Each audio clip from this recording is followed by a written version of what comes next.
Well, hello everyone and happy Thursday. It is digital host A.J. Wuest welcoming you back to Before the Four, the live stream where I take you all through some of 48's top news stories and then some before our 4 o'clock newscast. Wherever you're watching Before the Four today, as always, whether it is on Facebook, YouTube, or the 48 Now live stream, I have to thank you all for watching and spending just a little bit of your Thursday afternoon here.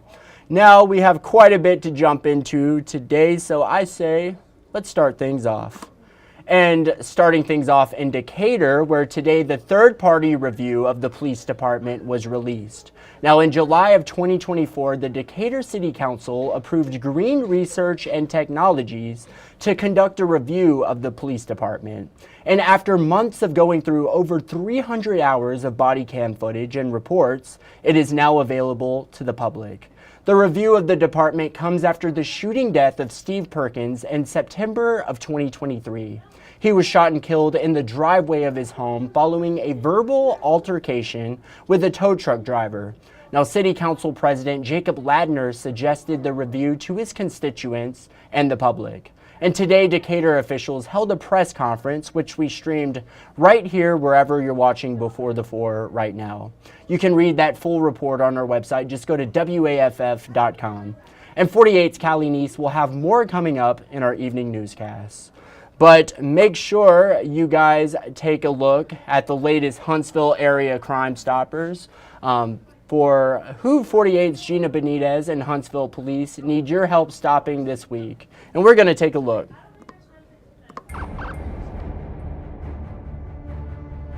It may be a holiday, but the Crime Stoppers are still hard at work. Huntsville Police need your help tracking down several people this week.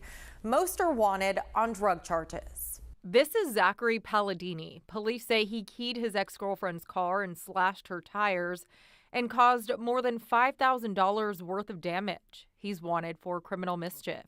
Quantrez Macklin is charged with leaving the scene of an accident with injuries. Police say he was involved in a crash and then took off on foot. Police want to bring in Todd Weissner for possession of methamphetamine. Dwight Kent is accused of manufacturing or distributing fentanyl. He's charged with trafficking it. Alana Brazelton is also wanted for trafficking fentanyl. And police say Holly Jordan is charged with possession of meth. It's easy to earn up to $1,000. If you have information that can help police, just call 256-53-CRIME or scan that QR code on your screen. For more information, visit the Crime Stoppers link on our website, WAFF.com.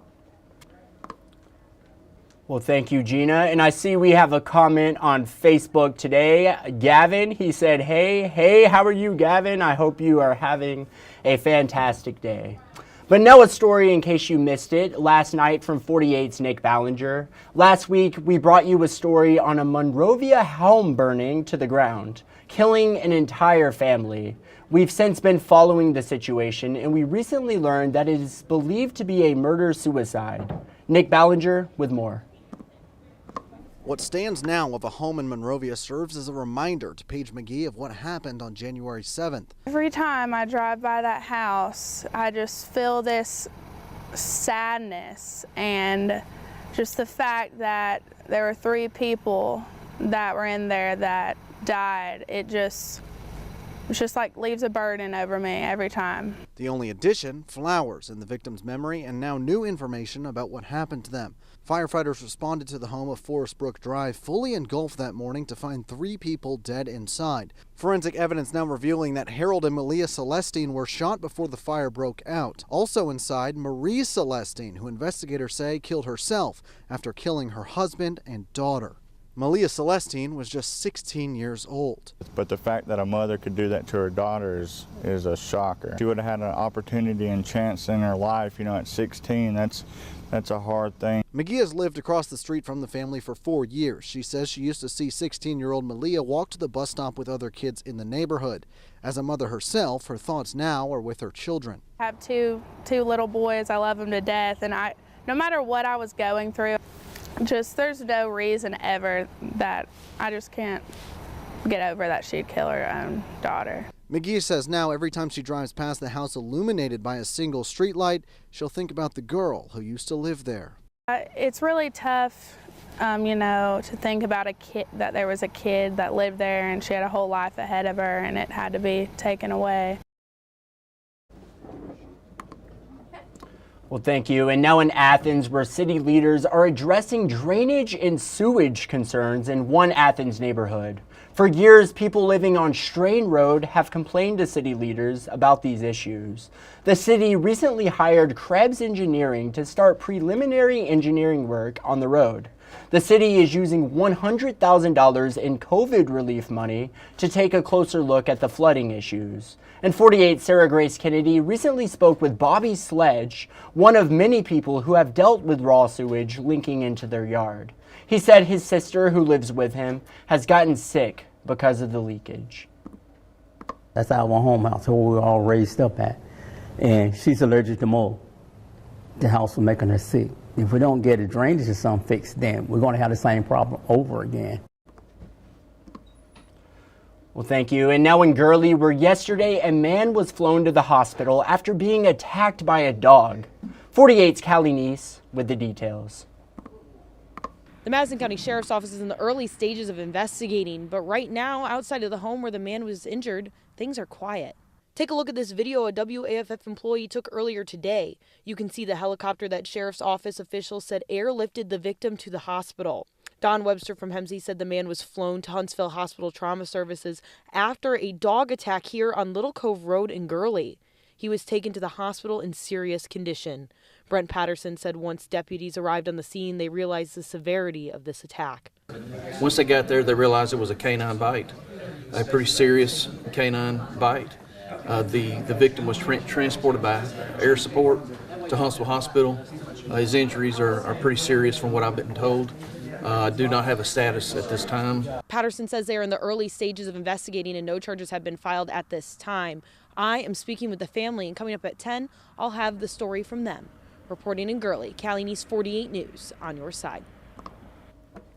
Well, thank you, Callie. And now coming up after the break, we'll talk about the weather conditions down in Pike County, Alabama, the latest in national politics, the Los Angeles fires continuing to spread, and some fun things to do with the entire family this weekend. It's all ahead. I'll see you all in 1 minute.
Well, hello everyone and welcome back to Before the Four. Now in a bit of state news, down in Pike County, the wintry weather wreaked havoc on the judicial complex in Pike County. Julia Avant has the story.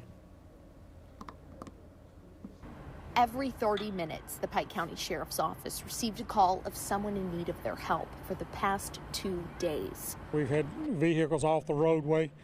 We've taken people to work. We've taken them home after work. We've checked on some of our residents in the county.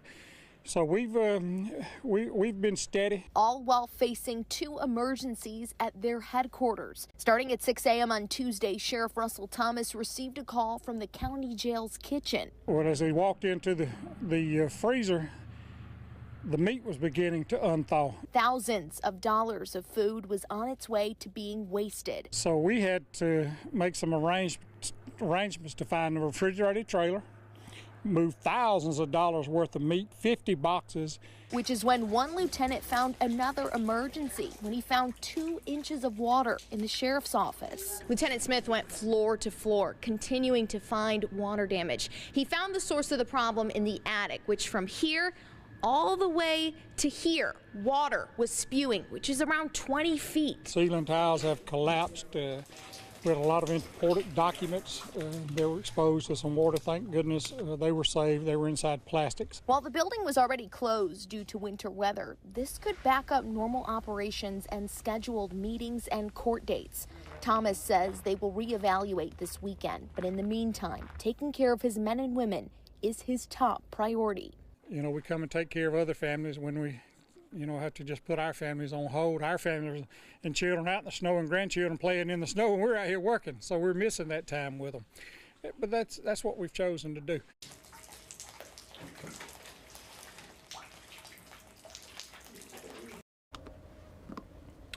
Well, thank you, Julia. Now, minor incidents.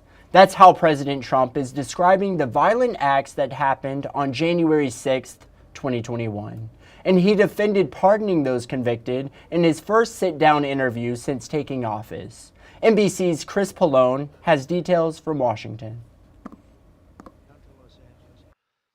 Amidst increasing backlash, President Trump is defending his decision to pardon everyone convicted in the January 6th Capitol attack. I said I was going to release him, and probably very quickly. And they voted for me, and I won in a landslide. Mr. Trump insisting on Fox News Wednesday night that reviewing each case individually wasn't feasible. It would be very, very cumbersome to go and look. You know how many people we're talking about? 1,500 people. Almost all of them should not have been, this should not have happened. The president repeating his frequent false claim that his election loss in 2020 was because the election was stolen. They were protesting the vote because they knew the election was rigged and they were protesting the vote. The president also downplaying the acts of violence against police that day. Some of those people with the police, true, but they were very minor incidents, okay? I was beaten, crushed, kicked, punched, surrounded. Police officer Daniel Hodges, one of many who tried to keep rioters from entering the Capitol. Someone reached underneath my visor, tried to gouge out my eye. And all these people were just pardoned by Donald Trump. More than 140 officers were injured during the attack, some beaten, shocked with tasers, and sprayed with chemical irritants. The pardons troubling even for some in the president's party. You just blanket pardon all of them without consequence? I think that sends a horrible message to our law enforcement officers. But for President Trump, it's a campaign promise made and a campaign promise kept. Chris Pallone, NBC News, Washington. Thank you, Chris. Now, meanwhile, in Southern California, where crews are battling yet another dangerous wildfire, the massive Hughes fire broke out early Wednesday and has already spread more than 9,000 acres, threatening homes and lives. NBC's Liz Cruz with the latest. This morning, the all-too-familiar glow of flames quickly spreading over huge swaths of land just north of burn-scarred Los Angeles. And a new brush fire popping up overnight in the city near the famed Getty Center, sparking evacuation warnings as strong winds fan the flames of the Hughes fire, which consumed more than 10,000 acres in just a matter of hours, and officials say has been very difficult to contain. The weather is what's predominantly driving this fire, and it's spread right now. This is a fast-moving fire. It's been growing acres by the minute. You can see the flames here. They've been coming down the hillside. It is all driven by these strong winds, and this is what officials have been warning about and worried about all week. Massive plumes of smoke turning the sky black. Homes, a detention center, and schools in the town of Castaic evacuated. How worried are you about all this? Very. Obviously, we've never had to go to this extent to protect ourselves from fire. Students in the middle of the school day forced to flee to safety. Others preparing to evacuate but staying as long as they can to protect their homes and property. As nearby, Los Angeles is still reeling from the massive wildfires earlier this month that killed 27 people and left entire neighborhoods devastated. Now, firefighters getting back in the air and on the ground to battle the new blazes. truly a devastating situation for sure. But now let's take a look at a few things going on this weekend in Huntsville. Maybe you're a big Beatles fan and ready to jam out.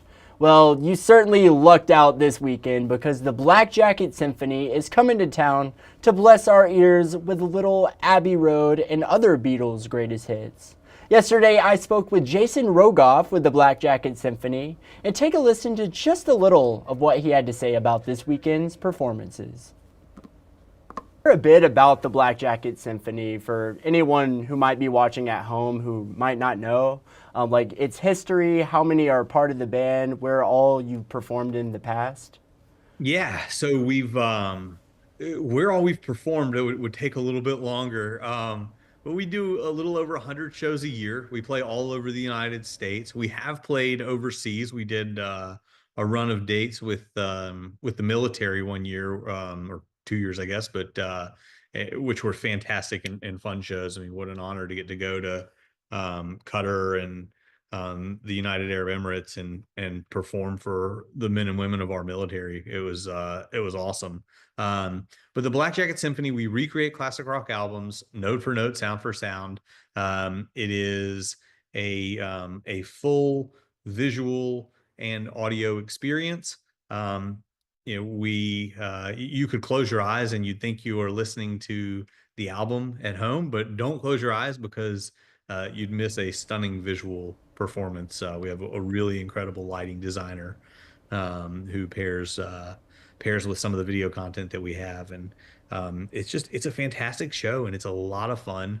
At intermission, we always announce our next show, so if you're at the show, you get a chance to buy tickets to the next one. You save a little bit of money on the ticketing fees, guaranteed to get the best seats available. And Huntsville has always been so supportive of what we're doing, so much so that typically our 5 o'clock show sells out almost immediately, and then the 9 o'clock show sells out a good bit of the time too. So, again, family friendly, lots of fun. If you're looking for something to do with your family this weekend, I would certainly encourage the 9 o'clock performance. Tickets are relatively inexpensive. I think they're $45 for some, and then maybe $40 for balcony seats. It's we try to make it affordable, and something that everybody can come and do. Right. Certainly sounds like an awesome time. Nothing like a little Beatles. And you can find all the details on that event on our website right now. Just go to WAFF.com. You'll go to digital shows and then 48 Now. It'll be right there, but awesome, awesome time. I see we have another comment from Shirley. She says she is praying for California. Me and you both, Shirley, for sure. But now, switching gears to a different type of entertainment. This weekend, the Loomis Brothers Circus is coming to Alabama A&M. And I spoke with the clown Easy. He will be performing at this weekend circus. And take a listen to what he had to say about the circus. I forgot what your question was, but I just remembered.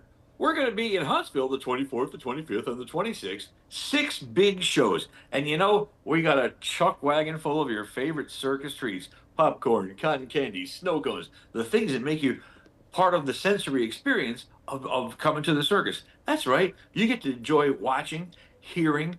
We've got an amazing light display going on. Smoke effects, motorcycles, elephants, tigers, zebras, camels. Zebras and camels, and once again, cotton candy, popcorn, your favorite snow cones. It's a total sensory experience when you come to the circus. And people tell me a lot, oh, it's been a long time since I've been to the circus. Well, then come on back. Bring your friends, bring your family. A lot of people, especially, people who are young mothers and fathers, they're like, well, it's been so long. I don't know. I was 12 years old last time. Well, you're not 12 anymore. Your kid is. Bring him to the circus. And like I said, bring Grandpa. He hasn't been in the circus in a while, and he'll remember a lot of things. We like to create memories and bring back memories. I'm just going to say, I hope I'm expecting to see you there. Matter of fact, if you want, we'll make you a guest clown, and you can be in the ring with us. But remember, when you come to the circus, clowns like cookies, and there's a Wild West review. Pew, pew, pew, pew, pew, pew, pew, pew. Easy, easy. He was awesome. A great interview for 48 Now. And the circus, the Loomis Brothers Circus, going on again at Alabama A&M this weekend. I believe 6 shows throughout the weekend, starting this Friday. So if you haven't been to the circus in a while, or you like the circus, come on out. It sounds like it is going to be an amazing time.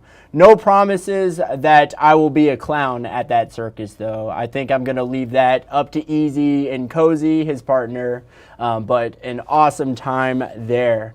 Now, let's head into the stories you're just not going to want to miss coming up in our evening newscast. A family asking for answers after a man was beaten with a pole. 48's Noah Cowell will have more on this truly awful situation coming up. Another story you're just not going to want to miss. Local high school students raising pigs for credit. Get that story. And finally, authorities asking for your help identifying a porch pirate. These are just a few of the stories you're just not going to want to miss coming up in our evening newscast. And it is, it's just about that time. And what time is it, you might be asking? It is, of course, time for Facebook fun. That is right, our 48 Facebook question of the day.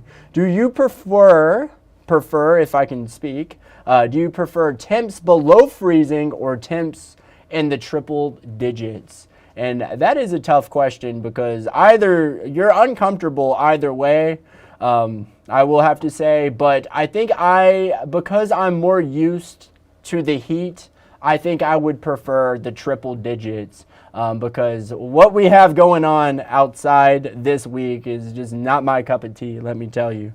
But let's see what you all had to say. Let's see. Vicky said, I prefer 85 to 90 degrees all year.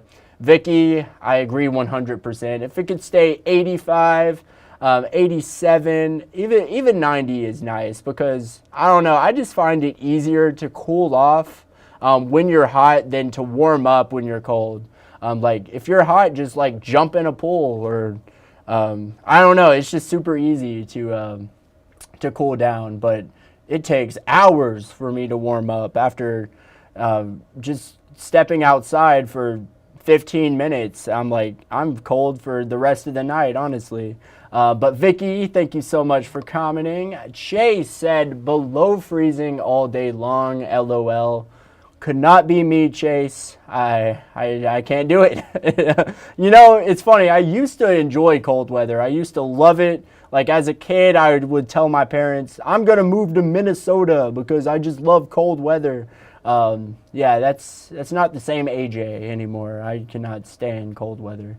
But Chase, thank you so much for commenting. Jesse said, I'd rather be cold and dress in layers. I don't mind the dressing in layers part, but I don't want to be cold. But Jesse, thank you so much for commenting. Amber said, I want it this hot out. And of course, that is an egg frying on a skillet, but there is no heat because the heat is coming from the sunlight. I agree with you, Amber. I think maybe not that hot, but I like the hot. I like the heat. I think it feels pretty good. But awesome GIF and awesome comment there. Thank you, Amber. And then finally, Eric said, in the summer, I prefer temps below freezing. In the winter, I prefer triple digits. Yep, the grass is always greener. That is a very good point you bring up, Eric, because yeah, like sometimes in the winter, I'm like, I want it super hot, but then July, August comes and you're like, man, I miss the days back in January where we weren't sweating like 2 buckets of sweat every single time we step foot outside. So Eric, I feel you on that 100%, but thank you to everyone who left a comment today. It always makes my day reading what you all have to say on Facebook. Let me check YouTube to see if we have any comments there. I am not seeing any other on Facebook, but that is just about all she wrote for today's Before the 4. I'm going to let you guys out just a little bit early today, so you got plenty of time to get ready for the 4 o'clock newscast. Whatever you do, maybe crack open that Coca-Cola you have sitting in the fridge or pop some popcorn.